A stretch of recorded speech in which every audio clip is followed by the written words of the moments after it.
Welcome back to the channel. So I recently installed another favorite modification, the header. Seriously, I don't know how I've waited this long to get this improvement in power, but I've also heard that's only half the battle. See, the header is a fundamental component for more power. It literally physically restricts the airflow system, so replacing that really opens it up. But I also noticed the car doesn't quite know what to do with it. It's like happy to be alive but has no direction. So why am I holding a laptop? That's where the tune comes in. You see, if you tell the ECU or engine control unit what to do in this situation, it can apparently take full advantage and really open this baby up. You know, it's still a Miata, so it's not a lot of power, but any little bit counts, right? So apparently it makes quite a difference. I'm here to find out. Care to join?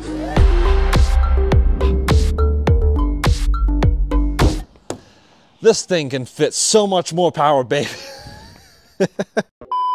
I was hoping to do the tune actually before the header, but time is running out. Miatas at the Gap was rushing upon my timeline, and I just had to do the header and intake first.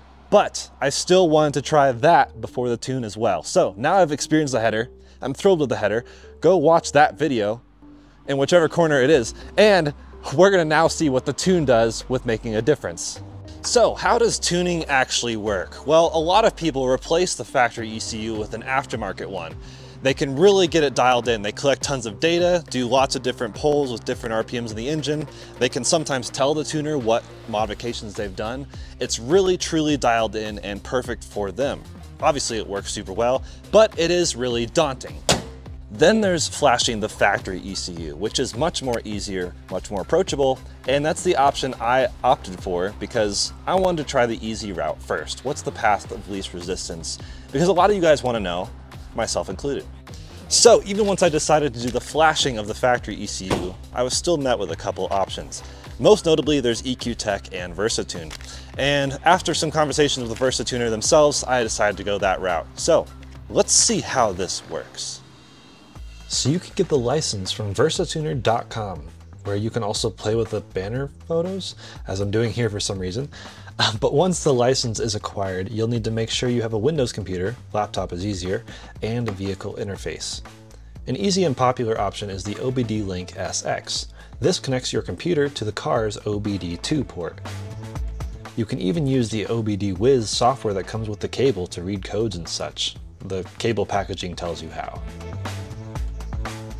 Back on VersaTuner.com, you can navigate over to your profile, update or add your information, and view your licenses and downloads. This is where you'll find your license key, which we'll need later. Now, off to the car. Locate the OBD2 port on the driver's side, just behind and to the left of the trunk release button. Look at all that rust. If you haven't already, download VersaTuner from their website. It's a Windows application, and open it. It will then ask for your activation key associated with your license, located within your account on the website as you saw before. Your activation key tells the program what the license is, what car it's for, and it will start downloading the ECU definitions it needs for your car. First, you'll want to click to identify your car, and then tell it to use the USB OBD2 dongle. This is where you would also choose a Bluetooth one if you had a Bluetooth car interface. And there we go, NC2 in all its glory. Now you can choose to install VersaTuner on the car. This is the most lengthy part, and although it quotes 30 to 60 minutes, it took about 7 minutes on mine. What you're watching here is actually 20 times real speed.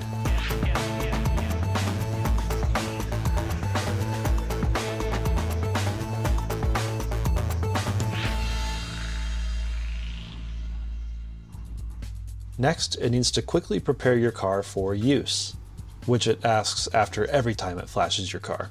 Then it asks to open the tune library or go to your main dashboard. Since we've already seen the dashboard, let's head to the tune library. Here you'll see the 3 basic performance tunes, which are pretty much all stage 1 improved mapping of the ECU, with a bit more performance and low down torque. So why are there 3? Well, one is normal, just the optimized spark and fuel for power, and the other 2 add crackle and pop in either mild or aggressive flavor. So now it's time to actually flash the tune. Once you have the tune selected, it will ask about immobilizer and DTC settings, which I'm currently leaving at default. Then it prepares for flashing. Make sure the vehicle interface is connected to the OBD2 port and the USB port on the computer. It officially recommends the car and laptop both be connected to external charger. I don't really know what would happen if one of them died. I didn't need to, as flashing is typically pretty quick, but that is the official recommendation from VersaTuner. Next, you turn the key to the on position, but don't start the car.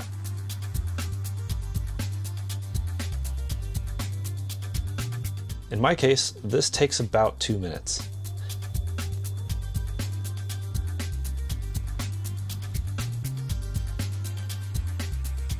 Then it prepares your car for first use, which is another 20 to 30 seconds. And boom, you're done. It's too easy. Come on, man! That's too easy! All right, let's drive this thing. Nice little pop on the upshift there. And holy snap, crackle, pop. I've been driving this tune for about a week now, 2 weeks maybe, and just wanted to give a full, just being distracted by the popping. For reference, this is the mild crackle and pop. There is aggressive above this, which honestly I couldn't really tell much of a difference, so I think mild is too much for me even. Taking the crackles and pops off was honestly the perfect amount for me. So that's probably what I'll do indefinitely, unless I can get another tune dialed in that has just like barely any crackles and pops. We'll see. But you probably care about performance. Me too. And this feels fantastic. I'm so thrilled. I think, so the car with the header by itself was awesome. Like I could feel the noticeable bump in performance, just a little bit more breathing room, like things are better. But add the tune and the car knows what to do with it. It's like with the header, it was like, okay, I'm happy to be alive. What's happening? I just feel better, but I don't know why. And now with the tune, it's like, it's all dialed in. The car kind of knows what to do.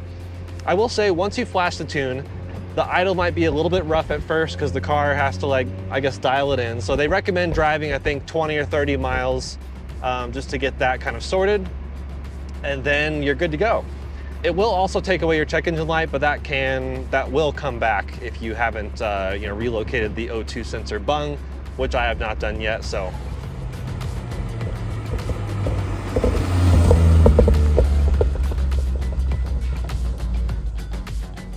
I will say I'm glad I have the Super Q right now because I can't even imagine these crackles and pops without it. It'd be obnoxious. But performance-wise, I'm thrilled.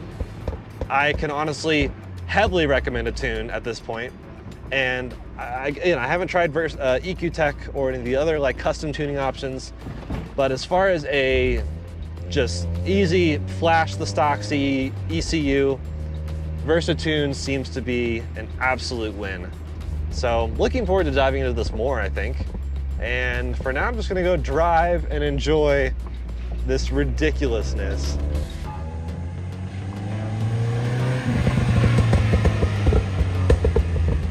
I thought I would film with the crackles and pops, but I think it's not for me. This is like not my lifestyle. This is ridiculous.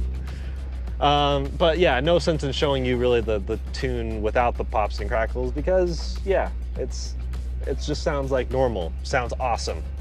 By the way, what do you think of this Ioniq 6 in front of me? Ugly? Cool? Weird? All the above? It's different, that's for sure. But yeah, I'm gonna go give you all some final thoughts and cruise around annoying this entire business park. Probably about to get kicked out. It's just a bunch of like nice businesses and I'm over here just like having a riot.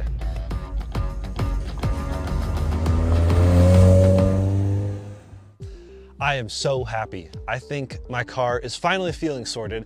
And I think the header and tune combo, like everyone's saying, is all it's cracked up to be. You mean crackled up to be?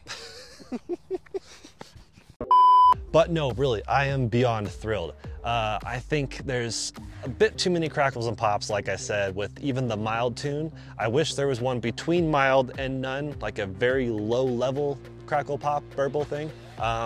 Maybe I can get that dialed in at some point.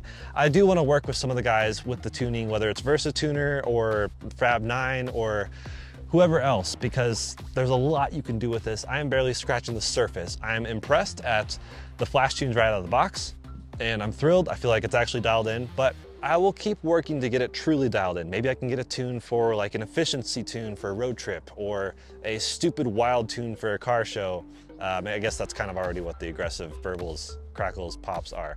But I am thrilled as is. So let me know what you think. What have you experienced with your tuning? My major takeaway is that it's not as hard as I thought it would be. So easy. Get the dongle, get the license, and you're set. Your car is living life to its fullest extent. But yeah, let us know what works for you in the comments below, because other people are watching this video wondering what they should do. EQTech, VersaTuner, all those guys. I'm really thrilled with VersaTuner, so I'm gonna keep this on the car.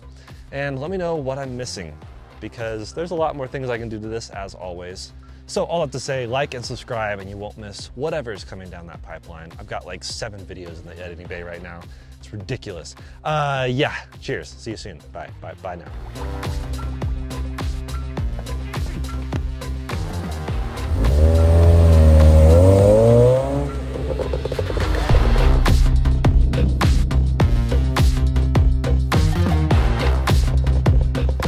I've always wanted to be one of those, you know, Honda, dang it. Keep rolling, fifth time's the charm. Then there's,